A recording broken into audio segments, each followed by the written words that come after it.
What's up, y'all? This your girl, Miss Maggie T with Atlanta Hawks News. If you're new to the channel, I want you to hit that subscribe button so you won't miss another post from me. But definitely want to go ahead and get into this victory we had over the Toronto Raptors. We played them in Tampa, and it was 108 to 103.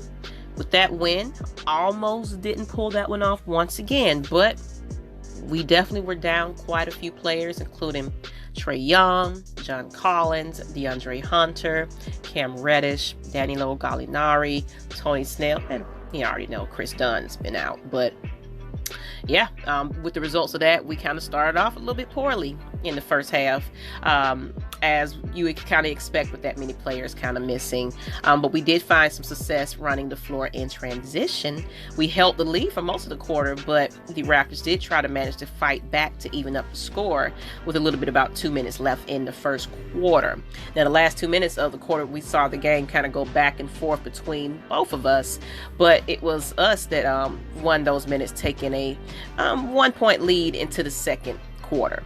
Now, the second quarter continued much like the end of the first, with both teams kind of exchanging baskets for the most part, but we did find our flow a little bit offensively, and we found ourselves an 11-point lead, and that ended up causing the Raptors to call a timeout. Of course, we carried that momentum until this half with a 12-point lead, and we shot about 53% in the half. So, you know, we started getting a little bit better.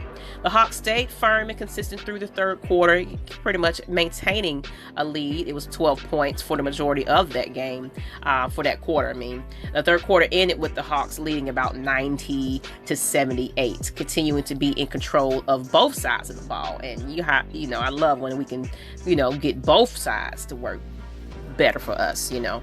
So, of course, we kept cruising through the first half of the fourth quarter. They kind of kept their foot on the gas through the entire quarter. We asserted ourselves offensively, and the Raptors made it a little bit interesting going into the final stretch of the game, though. They ran a 12-0 run, hitting 4 3-pointers, actually.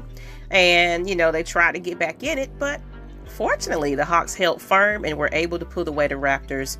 Of course, we won that game despite missing those key players. So we just kind of came together as a team and picked up the slack for the most part. Now, Clint Capela finished with 19 points and 21 rebounds, while Bogdanovic finished with about 23 points, and they were our leaders for this particular game. Of course, the victory brings the Hawks to about 30 and 25 on this year. You know, we'll be back in action against the Milwaukee Bucks pretty soon on Thursday. So, with that being said, pretty good fought game to the end. Definitely fourth quarter, we kind of tried to let the gas off a little bit, but we maintained that lead, and that's all I care about, finishing up games. Till the next time, people, this is your girl, Miss Maggie T at Atlanta Hawks Nation. I'm saying Atlanta Hawks Nation. It might as well be Atlanta Hawks Nation. And I'm out, people. Peace.